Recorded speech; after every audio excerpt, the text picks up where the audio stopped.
শনিবার কারাকাসে এক শ্বাসরুদ্ধকর অভিযান চালিয়ে স্ত্রীসহ ভেনেজুয়েলার প্রেসিডেন্ট নিকোলাস মাদুরোকে গ্রেপ্তার করেছে মার্কিন কমান্ডো বাহিনী।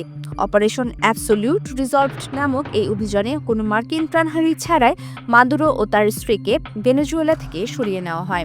মার্কিন প্রেসিডেন্ট ডোনাল্ড ট্রাম্প এই অভিযানকে ত্রুটিহীন বলে অভিহিত করেছেন। এই অভিযানের প্রস্তুতি শুরু হয়েছিল গত বছরের আগস্ট মাসেই। সিআইএর একটি বিশেষ দল দীর্ঘ কয়েক মাস ছদ্মবেশে কারাকাসে অবস্থান করে মাদুরোর প্রতিটি পদক্ষেপ পর্যবেক্ষণ করে। ডেল্টা ফোর্সের কমান্ডোরা কেনটাকিতে মাদুরোর কম্পাউন্ডের একটি পূর্ণাঙ্গ মডেলে মাসের পর মাস মহড়া চালিয়েছেন।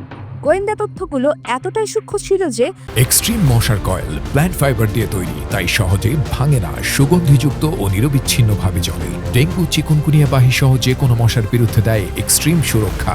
মার্কিন বাহিনী মাদুরোর খাদ্যাভ্যাস থেকে শুরু করে তার পোষা প্রাণীর খবর পর্যন্ত জানত। অভিযানের কয়েকদিন আগে থেকে ওই অঞ্চলে মার্কিন সামরিক তৎপরতা বহুগুণ বাড়িয়ে দেওয়া হয়। যুক্তরাষ্ট্র সেখানে প্রচুর পরিমাণে স্পেশাল অপারেশন এয়ারক্রাফট, বিশেষায়িত ইলেকট্রনিক ওয়ারফেয়ার প্লেন, সশস্ত্র রিপার ড্রোন, অনুসন্ধান ও উদ্ধারকারী হেলিকপ্টার এবং শক্তিশালী ফাইটার জেট মোতায়েন করে। শেষ মুহূর্তের এই বিশাল সামরিক উপস্থিতি দেখে বিশ্লেষকরা আগেই ইঙ্গিত দিয়েছিলেন যে হামলা হবে কিনা তা নিয়ে কোনো সংশয় নেই, বরং প্রশ্ন ছিল কেবল সেটি কখন হবে। গত 25 ডিসেম্বর প্রেসিডেন্ট ট্রাম্প অভিযানের চূড়ান্ত অনুমোদন দিলেও সঠিক সময়ে নির্বাচনের দায়িত্ব দেওয়া হয় পেন্টাগনকে।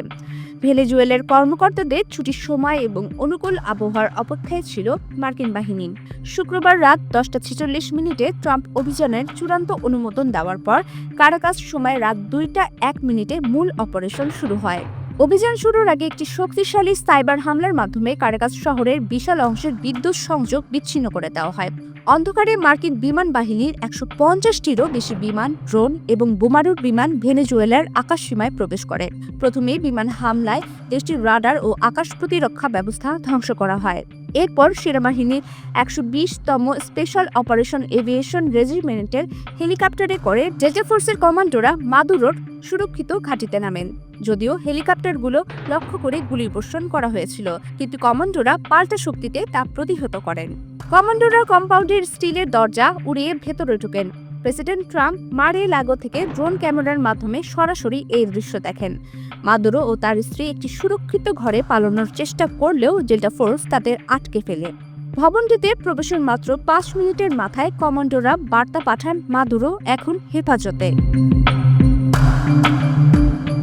গ্রেপ্তারের পর মাদুরো দম্পতিকে দ্রুত হেলিকপ্টারে করে সমুদ্রের 100 মাইল গভীরে অবস্থানরত যুদ্ধজাহাজ ইউএসএস ইও চিমাতে নিয়ে যাওয়া হয়।